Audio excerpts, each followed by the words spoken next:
cette fois-ci, on continue à parler d'entertainment avec YouTube et surtout à se dire comment on va enfin réussir à obtenir des résultats business quand on convertit l'attention, quand justement on engage avec ses audiences. Vanessa Hudbert et Pauline Butor viennent vous l'expliquer en 15 minutes sur scène.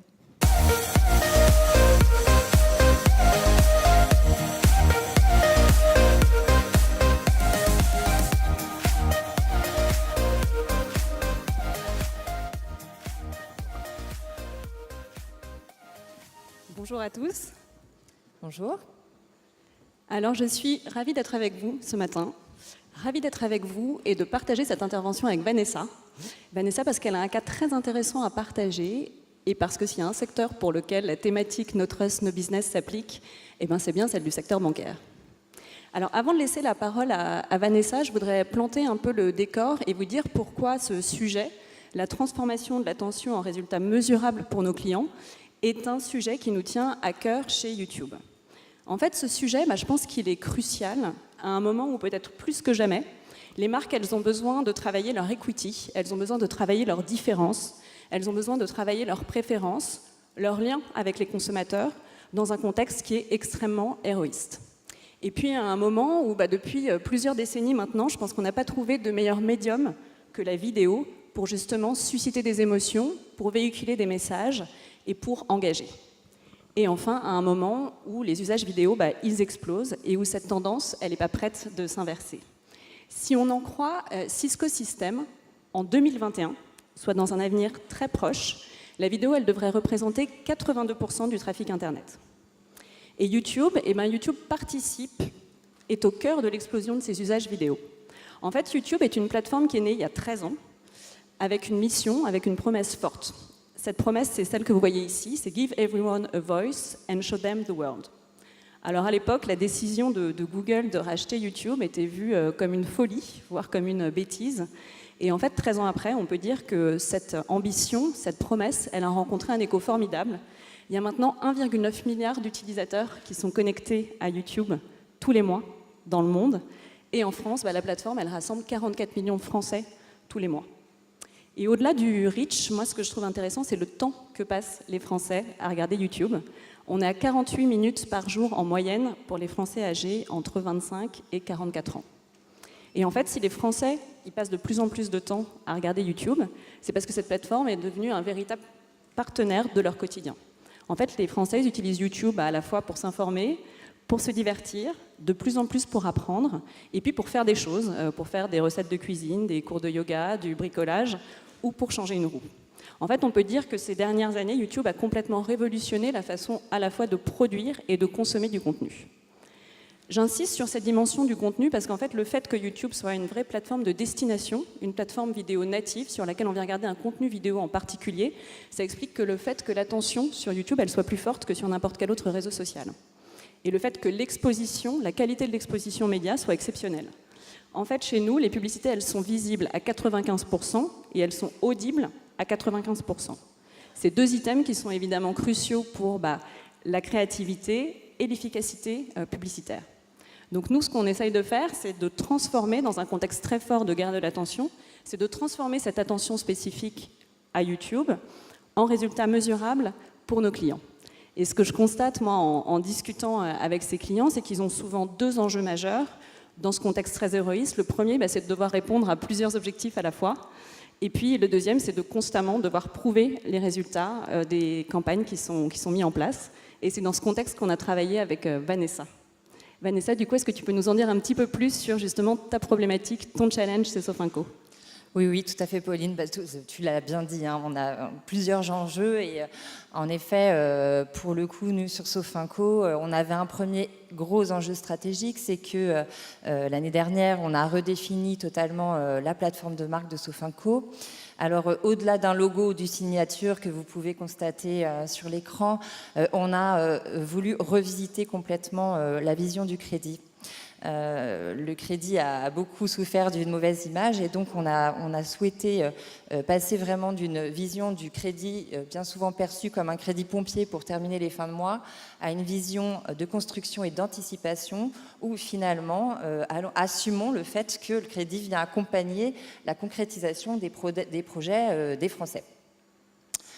Et en termes de communication, on a donc insisté sur une vision extrêmement assumée et volontariste et donc mettre de côté la justification et passer à une vision positive de la vision.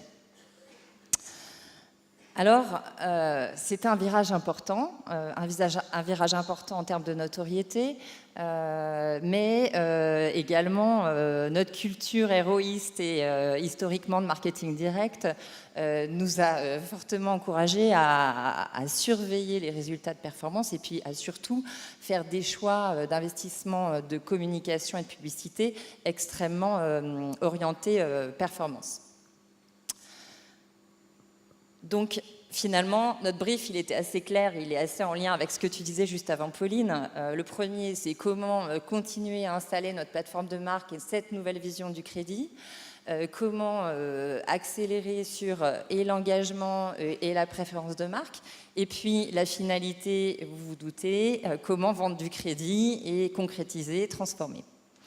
Alors, quand YouTube nous a proposé de tester des nouveaux formats avec une progressivité de la vision et notoriété et performance, on a sauté sur l'occasion, on était plutôt très enthousiastes. Et puis, on s'est dit que ça cochait toutes les cases. Et puis, en plus, on adore les tests. On est vraiment orienté test and learn. Donc voilà, on s'est dit que c'était vraiment une bonne idée de tester ça. Et puis, je trouve qu'en termes d'image, YouTube, comme tu le disais, Pauline, est très inscrit dans le quotidien des Français. Et justement, ça tombait bien parce que c'est ce qu'on veut aussi montrer et raconter. Alors du coup, on peut peut-être regarder ce que ça donne en termes de format. En fait, vous avez utilisé deux types de formats qui sont très respectueux de l'expérience utilisateur, qui sont non intrusifs.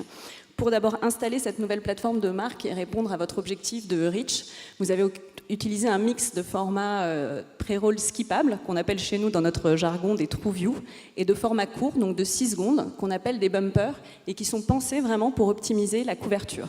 Donc ces formats, ils sont diffusés un maximum sur mobile, et puis ils sont intéressants parce qu'on peut les utiliser aussi pour jouer sur la répétition et retoucher des gens en fonction de leur centre d'intérêt.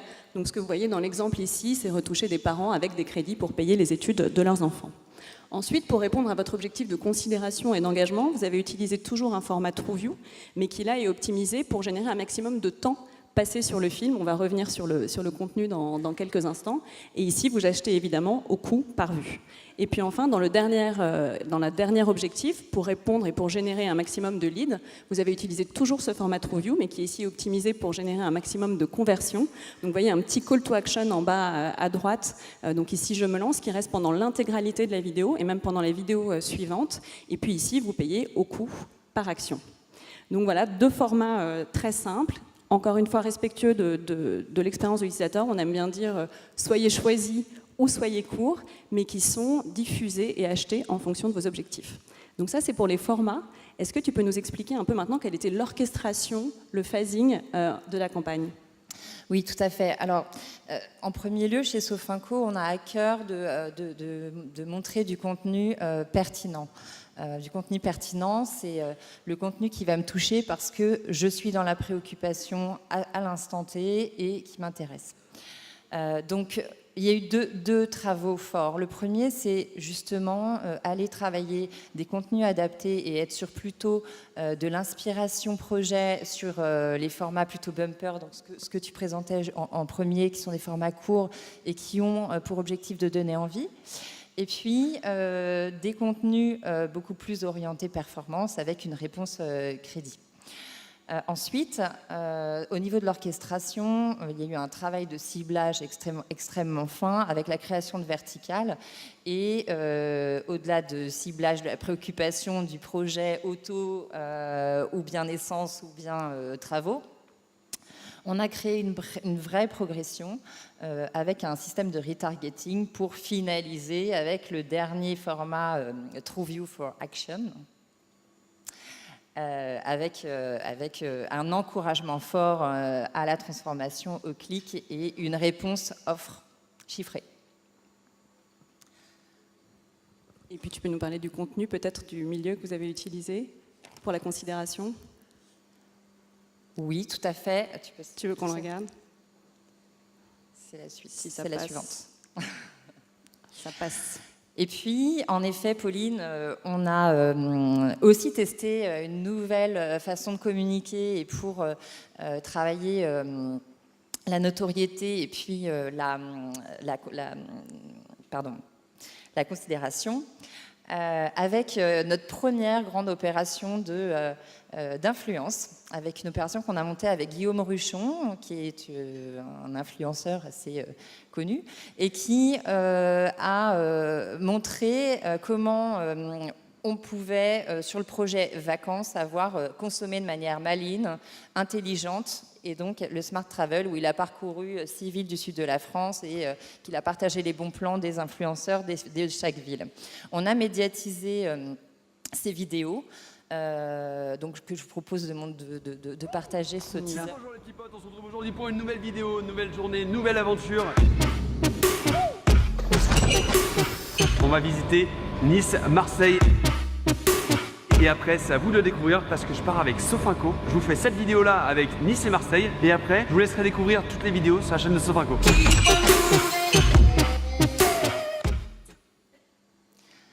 Voilà, donc c'était pour la majeure partie des vidéos d'environ 8 minutes. C'est très long, 8 minutes. Des vidéos assez qualitatives. Et elles ont été regardées jusqu'à 80% du temps pour 70%. En général, on est plutôt sur une moyenne de 30%. Donc on peut se dire que c'est un succès au niveau de justement la vision du crédit de manière un peu différente. Et puis, évidemment, on a suivi la même orchestration avec notre système de retargeting TrueView for Action juste derrière, qui a évidemment bien fonctionné. C'est une vraie campagne de brainformance, travailler des leviers de notoriété, mais pas que, avec toujours des résultats tangibles de transformation de crédit derrière. Super, maintenant, est-ce que tu peux peut-être, pour finir, nous en dire un peu plus sur les résultats de la campagne, qui est peut-être ce qui intéresse beaucoup aussi les gens dans la salle? Bien sûr, alors on est très content de cette campagne, très content parce que déjà elle est novatrice et que ça fait partie de notre ADN de tester de nouvelles choses. Et ensuite parce que finalement on se rend compte qu'on a gagné en intention d'achat avec plus 30% d'amélioration de l'intention d'achat. On a gagné aussi en notoriété avec 3,5 millions d'utilisateurs uniques touchés. Et puis finalement en préférence de marque avec une multiplication par 2 sur les exposés de la recherche marque sur Internet.